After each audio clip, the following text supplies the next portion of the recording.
इस तरह आतिफ की इस तजवीज़ की बदौलत दो अहम मोहरे पकड़े गए हैं।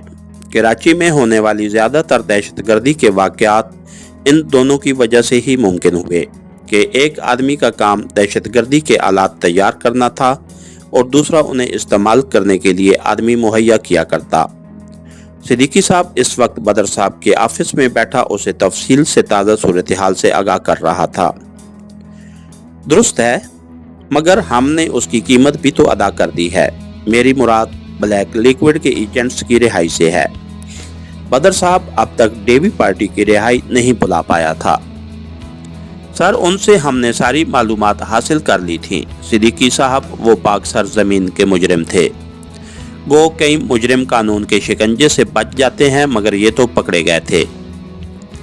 इनको रिहा करना और फिर मेरी बदकिस्मती कि उनकी रिहाई का हुक्म भी मुझे देना पड़ा, यह सब आतिफ की तजवीज़ की बदौलत ही हुआ। सर, शायद ये खबर आपके लिए खुशी का बायस बने कि वो तीनों अपने अंजाम को पहुंच गए हैं। आतिफ ने परसों उन्हें अपने हाथों से जहन्नम रसीद कर दिया है। क्या मतलब?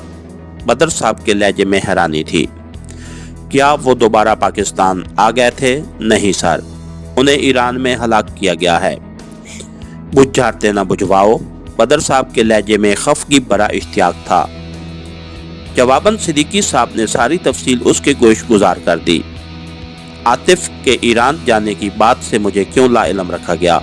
क्योंकि मैं खुद इस बात से लाइलम था। उसने एक हफ्ते की छुट्टी मांगी और 4 दिनों में वापस आकर गैर रस्मी तौर पर मुझे सारी सूरत हाल से आगाह कर दिया।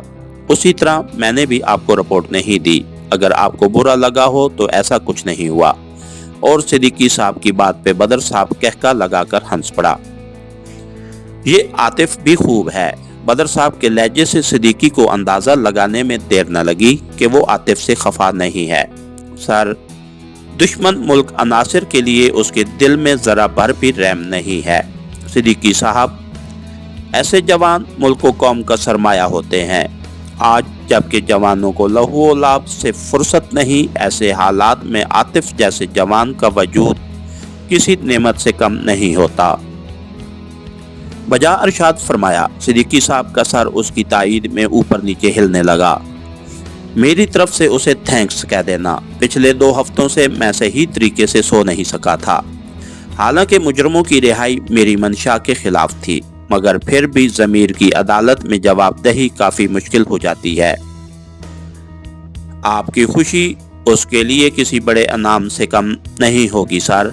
इनाम तो खैर उसे तवक्को से भी बढ़कर मिलेगा और ज़रूर मिलेगा, लेकिन वो मेरा और उसका मामला है।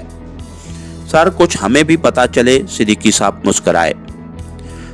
समिया ने मास्टर कर लिया है और जानते हो दोनों एक दूसरे को काफ़ी पसंद करते हैं। सर, ऐसा कैसे हो सकता है? आतिफ की कोई बात मुझसे छुपी हुई नहीं है। वो ख़ानदानी लड़का है मियाँ। समिया से उसकी मुलाकात यूनिवर्सिटी में हुई। आतिफ मियाँ किसी केस के सिलसिले में वहाँ गया था। उसे ये भी मालूम नहीं कि वो मेरी बेटी है।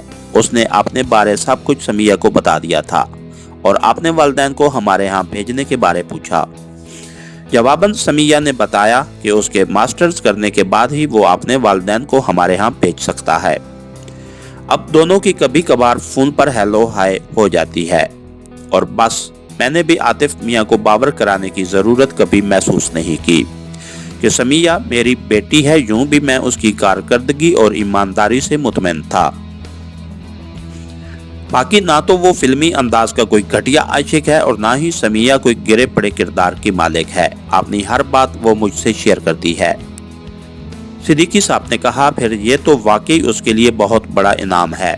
इनाम का तो नाम है साहब, मैं तो यूं भी किसी बहाने की तलाश में था। बहरहाल मेरी तरफ पेशगी मुबारक कबूल कर लें सर। थैंक्स सिद्दीकी साहब। सर, वो मेरे लिए बेटे की तरह है। जितनी आपको समिया प्यारी है, इतना ही वो अजीज अजीज़ है। वो भी तो आपकी हर बात में चूं चरा तस्लीम करता है। सिद्दीकी साहब मुस्कराया।